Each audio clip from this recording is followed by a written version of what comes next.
Hello, Vanakkam, Vandanam, Shishwakatam, Sat Sri Akal, Namaste.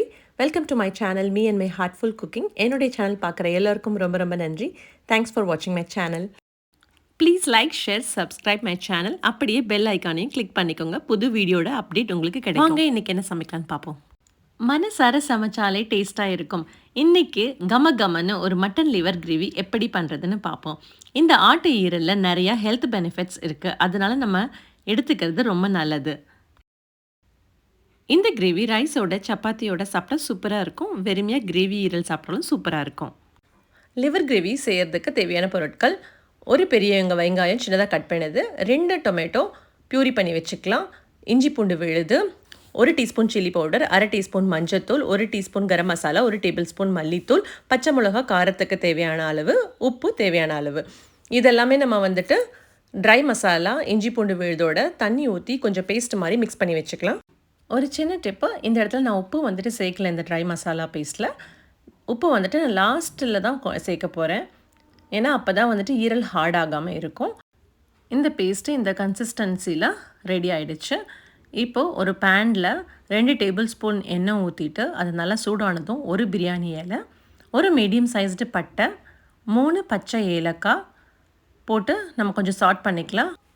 இதோட கூட 2 இல்லைன்னா 3 கிராம்பு நீங்கள் போட்டு நல்லா சாட் பண்ணிவிட்டு கட் பண்ணி வச்ச ஆனியனை நம்ம இப்போ சேர்த்துக்க போகிறோம். இந்த ஆனியன் கோல்டன் ப்ரௌன் கலர் வர வரைக்கும் நல்லா நம்ம வதக்கிட்டு, நெக்ஸ்ட்டு ஸ்டெப்பாக நம்ம இஞ்சி பூண்டு விழுது ட்ரை மசாலா பேஸ்ட் பண்ணி வச்சுருக்கோம்ல, தண்ணி ஊற்றி அதை நம்ம சேர்த்து வதக்கிக்க போகிறோம். பச்சை வாசனை போகிற வரைக்கும் இதை வதக்கிட்டு கொஞ்சமாக கருவேப்பிலையும் இதோட சேர்த்து வதக்கிக்கலாம்.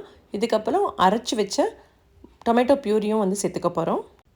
இதோட கூட ஒரு பச்சை மிளகா போட்டு மூடி வச்சு வேக வச்சுக்கலாம். இந்த கிரேவியை இடையில நம்ம ஓப்பன் பண்ணி வதக்கி விட்டுக்கலாம். இதனால் கிரேவி அடிப்பிடிக்காமல் இருக்கும். இந்த சமயத்தில் நான் கொஞ்சமாக புதினா கட் பண்ணி வச்சதை கொஞ்சமாக சேர்த்துக்க போகிறேன். உங்களுக்கு இது பிடிக்காட்டி சேர்த்துக்க வேண்டாம், இது ஆப்ஷனல் தான். இப்போது கிரேவி நல்லாவே வதங்கிருச்சு, எண்ணெயும் நல்லா பிரிஞ்சு வந்துருச்சு. இந்த சமயத்தில் எடுத்து வச்சுருக்க ஈரல் 250 கிராம் சேர்த்துட்டு ஒரு மீடியம் டு ஹை ஃப்ளேமில் நல்லா வதக்கி விட்டுக்கலாம். இப்போது ஈரல் மூழ்கிற அளவு தண்ணி எடுத்துகிட்டு நம்ம தண்ணி ஆட் பண்ண போகிறோம். நிறைய தண்ணி ஊற்ற வேண்டாம், ஏன்னா ஈரல் சீக்கிரமாக வெந்துடும். ரொம்ப நேரம் வேக விட்டால் ரொம்ப ஹார்டாயிரும். 8 நிமிஷம் ஆனதும் நான் உப்பு தேவையான அளவு போட்டுட்டு இதை நல்லா வதக்கி விட்டுக்கிட்டேன். இதோடு கூட நான் ஒயிட் பெப்பர் சேர்த்துக்கிட்டேன். உங்களுக்கு பிளாக் பெப்பர் பிடிக்கும்னா நீங்கள் அதை சேர்த்துக்கோங்க.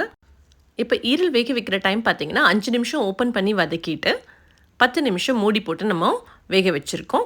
இப்போ கமன்னு ஈரல் கிரேவி ரெடி. இந்த ஈரல் கிரேவி மேலே கொத்தமல்லி தலை தூவி பிளேட்டிங்கும் பண்ணியாச்சு.